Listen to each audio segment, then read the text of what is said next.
Hey guys, welcome back to another video. In today's video, I'm going to be covering the product and quotient rules. So let's begin. The product rule basically states if f of x and g of x are differentiable functions of x, then their product, h of x equal to f of x times g of x, is also differentiable, and its derivative is given by f of x times g prime of x plus g of x times f prime of x. So in words, the derivative of a product is the first function times the derivative of the second plus the second function times the derivative of the first. So we're going to do an example. We're going to find the derivative of x squared multiplied by sine x by using the product rule, sorry. So using the formula, we say that f of x is equal to x squared and g of x is equal to sine x. The derivative of sine x is cosine x, and then we add g of x is sine x, and the derivative of x squared is just 2x. So our final answer would be x cosine x plus 2x sine x. X squared is what I'm about to say. And that matches with my answer over here. Okay, so the product rule can be expanded to include more than two terms, as shown here, like the derivative of f of x times g of x times h of x. Basically, it follows a simple pattern. So you only differentiate one term and you alternate between them. So when there's four terms, you have f of x, then g of x, then h of x, then k of x. So we differentiate one factor at a time, and we leave the other factors alone, and then we add them together. Okay, so now let's talk about the quotient rule. If f of x and g of x are differentiable functions of x, and g of x does not equal 0, then the quotient f of x over g of x is differentiable and is equal to g of x times f prime of x minus f of x times g prime of x over g of x squared. So this might be a bit tricky to memorize at first, so you can either memorize it by memorizing it or by applying it multiple times. So basically, this essentially says that the derivative of a quotient is the denominator times the derivative of the numerator minus the numerator times the derivative of the denominator, all divided by the denominator squared. So there's a shortcut that can help you memorize it, where you let g of x, the thing on the bottom, equal to low, and f of x equal to high, and the derivative equal to d. So we can say that low d high, so we have the low times the derivative of the high minus the high times the derivative of the low, which is g of x, over low, which is just g of x times g of x, where the derivative of high is just, d high corresponds to the derivative of high. So you can memorize it by just saying low d high minus high d low over low, and now basically be the same thing as the quotient rule. Okay, so now let's find the derivative of x squared over sine x. So first of all, we start with g of x on top times the derivative of f of x, which is this. So you have 2x minus f of x is x squared times the derivative of sine x, which is just cosine x, all divided by sine x squared. And that'd be equal to 2x sine x minus x squared cosine x divided by sine squared x. That's the answer, which is what I wrote over here. I know it's a bit messy, but yeah. Okay, so now let's talk about the 6 trigonometric derivatives. So you have the derivative of sine is cosine, the derivative of cosine is negative sine, the derivative of tangent is secant squared, the derivative of cotangent is negative cosecant squared. The derivative of secant is secant times tangent. The derivative of cosecant is negative cosecant times cotangent. Yeah, that's it.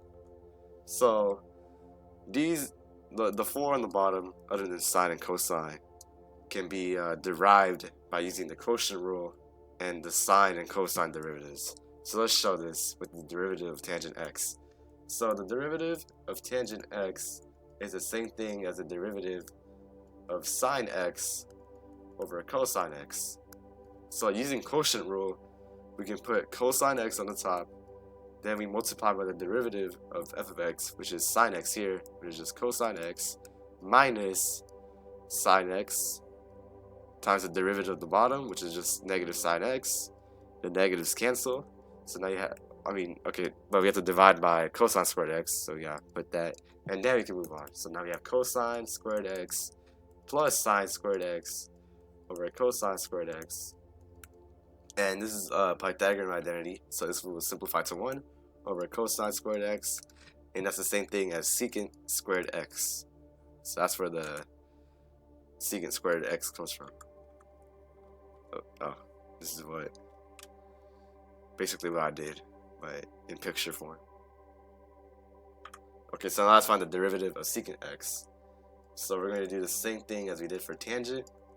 So we have the derivative of 1 over cosine x. Using quotient rule, we move cosine x times the derivative of 1, which is 0, because the derivative of a constant is always 0, minus 1 times the derivative of cosine x, which is just negative sine x, over cosine squared x. So we're going to get sine x over cosine squared x. Well, that's just equal to tangent x times secant x. But we move secant over here, so you have secant x, tangent x. And that'll be what I just did over here. Secant x, tan x. There's a simple way to memorize trigonometric derivatives. You can either derive them using quotient rule or by using the pst method. So whenever you say the word pst or pst, each letter inside of it corresponds to each trigonometric function. And what you can do is below it, you can write the coangle of each function. However, for the second secant, it will be negative cosecant. So basically what I just said here is stated over here. And to find the derivative of any function, you can start with one side and the other two remaining will be the components of the derivative. So to show this, if you want to find the derivative of secant x, so this is what the derivative we're looking for. Well, the derivative would just be this, secant times tangent. That's it. And for cotangent x, we have this, and we're looking for the derivative of that. So the derivative would be negative cosecant squared. So let's go back. So let's say I want to find the derivative of tangent.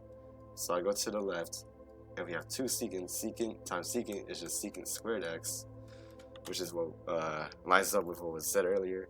Let's find the derivative of cosecant. So we have cosecant x, well, that would be negative cosecant times cotangent x, which is what is said here.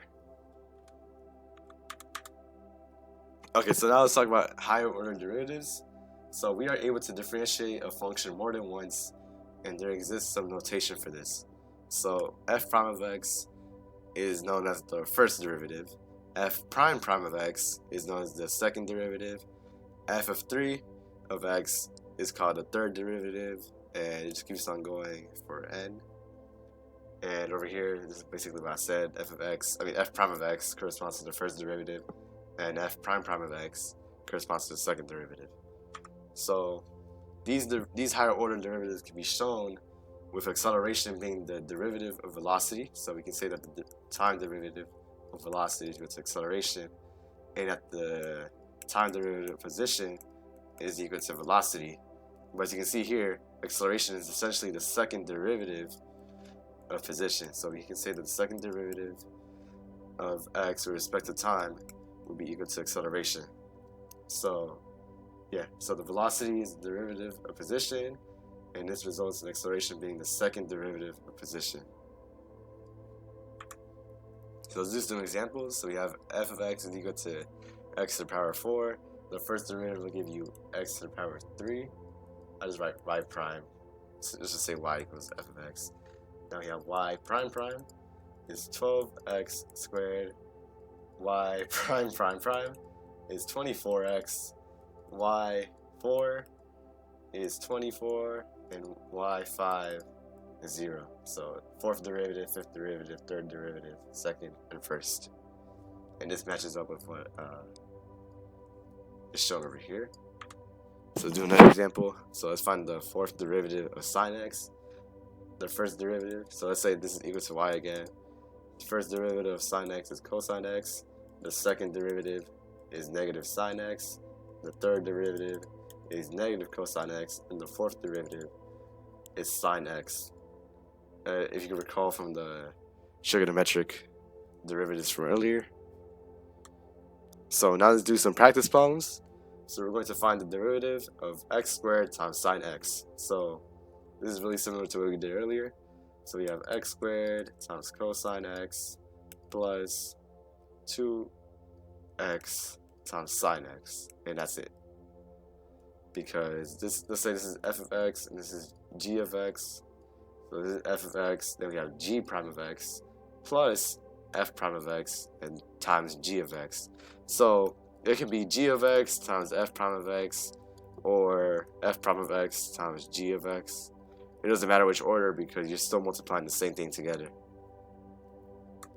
Okay, so now let's find the derivative of 2 cosecant x. So let's say that this is equal to 2 over sine x. And what we can do is we can factor out the 2. Now you have the derivative of 1 over sine x. And using quotient rule, we can say this is 2 times sine x. This is the low. And let's say this is sine squared x. The derivative of 1 is 0, so we can get rid of that. Then we subtract, and then we take f of x, which is just 1. We multiply it by the derivative of sine, which is just cosine x.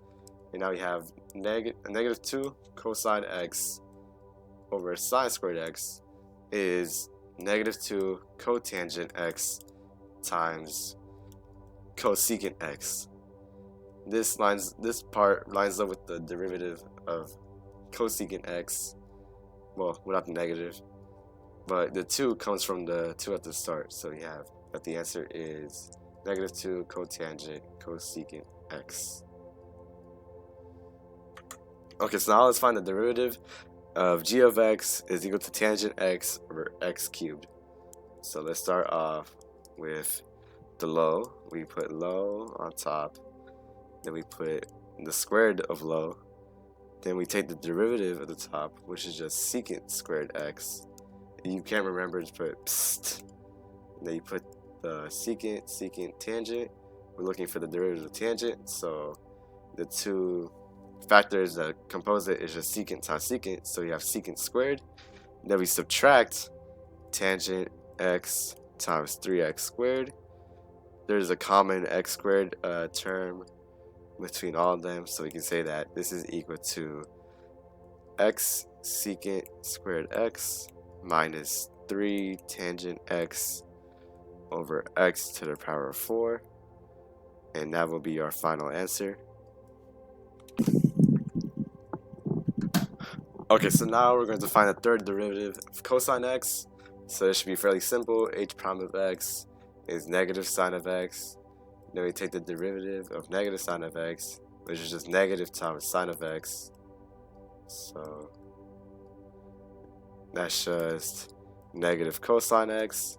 Then if we do it one more time, we have sine x.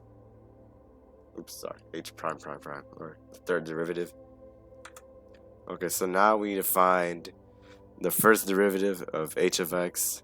That's equal to sine of x over x squared. So let's begin. H prime of x is equal to x squared times the derivative at the top, which is just cosine x, minus 2x, because that's the derivative of the bottom, times sine x, all divided by x to the power of 4. You can factor out an x, or cancel out, so you have x cosine x minus 2 sine x over x cubed. So now, when we find the second derivative, we have to do this again. But now, things are about to get a bit complicated. So now we take x cubed, and now we take the derivative of the inside. So let's start with this term. So you have x times negative sine x plus cosine x, because the derivative of x is just 1, and cosine x stays the same. Then you subtract 2 times the derivative of sine x, which is just cosine x. As you can see here, there's a common cosine x here. So we can say this is just, we get rid of this, and then we just have -1 cosine x. And then we have the negative 3x squared times x cosine x minus 2 sine x, all divided by x to the power 6. I know this seems a bit messy, but I'm going to simplify it. Okay, so once we simplify, we're left with this. I don't think you have to simplify that much because there's a lot of terms involved. But if you have to, you can just multiply in. Because if I were to like do it completely, I would run out of room. So yeah, this is the derivative. So you have, well, the second derivative, x cubed times negative x sine x minus cosine x minus 3x squared times x cosine x minus 2 sine x over x to the power 6. That should be the end of today's video. Thank you for watching, and stay tuned for more.